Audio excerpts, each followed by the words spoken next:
परमेश्वर के धन्य नाम की महिमा हो। प्रभात मनन के सत्र 1248 में आप सभी का स्वागत करता हूं। आइए आज के मनन के लिए हम पढ़ते हैं पहला तीमुथियुस अध्याय 1 पद 6। इनको छोड़कर कितने लोग बकवाद की ओर भटक गए हैं। झूठी शिक्षाओं के उद्गम की खोज करें तो आप अदन की वाटिका में पहुंच जाएंगे। झूठी शिक्षा क्या है? जो बुनियादी बातें है या मूल शिक्षा है उसमें शक उत्पन्न करके सच्चाई से भटकाने हेतु सिखाई जाने वाली सभी बातें झूठी शिक्षाएं हैं। इस परिप्रेक्ष्य में देखा जाए, झूठी शिक्षा सिखाने वाला पहला शिक्षक स्वयं शैतान ही था। प्रभु यीशु मसीह स्वयं भी शैतान को झूठा और झूठ का पिता बुलाया है। यूहन्ना 8:44। सच्चाई से भटकाने के लिए सिखाई जाने वाली हर एक अन्य शिक्षा झूठी है। परमेश्वर का वचन सत्य है। दूसरा शमूएल 7:28, यूहन्ना 17:17। परमेश्वर के वचन की मूल शिक्षा से हमें भटकाने वाली हर एक शिक्षा झूठी शिक्षा है। परमेश्वर के वचन की मूल शिक्षा से एक शुद्ध मन, अच्छे विवेक और कपट रहित विश्वास उत्पन्न होते हैं और इन तीनों के द्वारा प्रेम उत्पन्न होता है।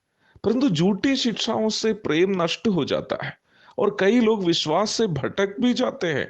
पहला तीमुथियुस अध्याय 6 पद 3 से 10 तक।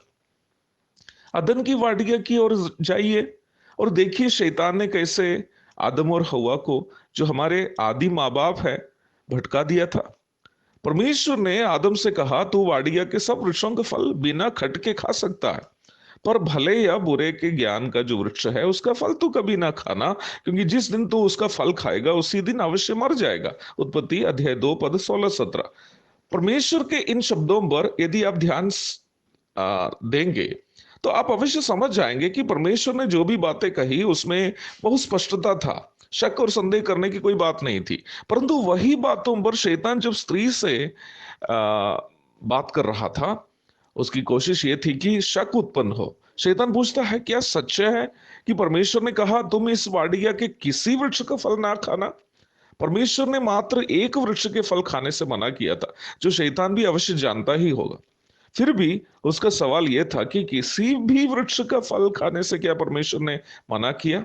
शैतान ने जब बढ़ा चढ़ाकर प्रश्न किया, हव्वा दादी भी कम नहीं किया। वो भी बोली, परमेश्वर ने कहा है कि ना तो तुम उसको खाना और ना उसको छूना, नहीं तो मर जाओगे। उत्पत्ति अध्याय 3 पद 1 से 3 तक। हव्वा दादी इस बात को भूल गई है कि परमेश्वर के पास ये जानकारी अवश्य है कि बिना छुए फल नहीं खा पाएंगे।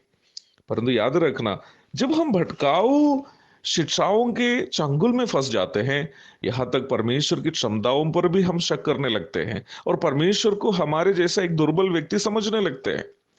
झूठी शिक्षाओं का एक खास स्वभाव जो हम इस भाग से देखते हैं वो यह है कि झूठी शिक्षाएं ना केवल परमेश्वर के वचन पर शक उत्पन्न कराते हैं, बल्कि परमेश्वर की क्षमताओं पर भी शक उत्पन्न कराते हैं। इस संदर्भ में एक उदाहरण मैं आपसे कहना चाहता हूं। कई ऐसे मसीही हैं जो विश्वास करते हैं और सिखाते भी हैं कि उद्धार पाए हुए विश्वासियों को भी पवित्र आत्मा पाने के लिए इंतजार करना पड़ता है। ऐसे कहने वाले लोग इस आधार पर ऐसा दावा करते हैं क्योंकि प्रेरितों के काम दूसरे अध्याय में 120 लोग प्रभु के कहने के अनुसार पवित्र आत्मा का इंतजार किए थे, जो बाद में पवित्र आत्मा को पाए भी है। अगर हम इन लोगों से बोलेंगे, भाई वहां इसलिए वे लोग इंतजार किए क्योंकि पवित्र आत्मा उस समय तक कलीसिया के साथ रहने के लिए संसार में नहीं आया था, प्रेरितों के काम अध्याय 1 4 से 8 तक आप दिखाएंगे, तब वे लोग तुरंत आपको बोलेंगे, अरे प्रेरितों के काम 19 अध्याय 1 और 2 आप देख लीजिए। वो लोग आपको प्रेरितों के काम 19 अध्याय 1 और 2 पद दिखाएंगे। वहां हम देखते हैं कि पौलुस इफिसुस में कुछ चेलों को मिलता है।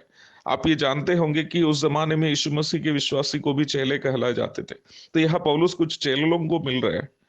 अब यह जो चेले हैं बपतिस्मा भी लिए हुए चेले हैं, परंतु पौलुस उनसे जो पूछता है कि क्या तुम विश्वास करते समय पवित्र आत्मा पाया, उन चेलों ने जवाब दिया है कि वे लोग पवित्र आत्मा की चर्चा तक नहीं सुनी है। अब आपसे ये लोग जो विश्वास करते हैं कि विश्वासी को पवित्र आत्मा मिलने के लिए इंतजार करना है, पूछेगा, भाई देखो यह जो लोग चेले थे अर्थात विश्वासी थे, बपतिस्मा भी लिए हैं, परंतु पवित्र आत्मा का नाम भी तक नहीं सुने हैं, तो आपको कैसे उद्धार पाते समय पवित्र आत्मा मिला? ये सुनकर अच्छे अच्छे विश्वासी भी सोचने लगेगा कि उनको उद्धार पाते समय पवित्र आत्मा नहीं मिला है, जबकि यीशु मसीह पर विश्वास करते समय ही पवित्र आत्मा की प्राप्ति होना वचन स्पष्टता के साथ सिखाने वाली सच्चाई है। प्रेरितों की काम 2:47, इफिसी अध्याय 1 पद 13 और 14। फिर भी उल्टा पुल्टा सवाल पूछकर भोले भाले विश्वासियों को भटकाने में झूठे शिक्षक लोग कामयाब हो जाते हैं। प्रेरितों के काम 19 अध्याय में वापस आते हैं, और ये बात सही है कि पौलुस ने जिससे मिला वे लोग चेले थे और बपतिस्मा भी लिए हुए थे, परंतु किसके चेले थे और कैसा बपतिस्मा वे लोग लिए हुए थे?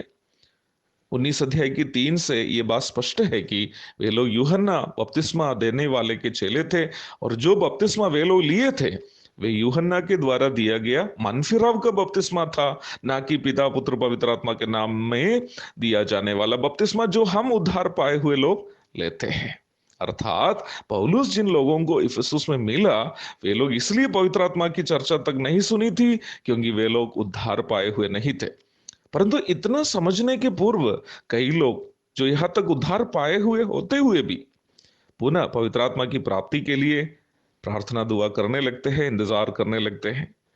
झूठी शिक्षाओं से भटकाने की तरीका का एक उदाहरण आपको देने के लिए ही मैं इस बात को आपके सामने लाया। मुझे सुनने वाले प्रिय भाई बहनों, परमेश्वर के वचन की मूल शिक्षा में बने रहिए, जो आपके अंदर एक शुद्ध मन, अच्छे विवेक और कपट रहित विश्वास उत्पन्न करती है। एक और शुभ दिन की धन्य कामनाओं के साथ आज का मनन का मैं पूर्ण विराम देता हूं। प्रभु आप सबको आशीष दे। आमीन।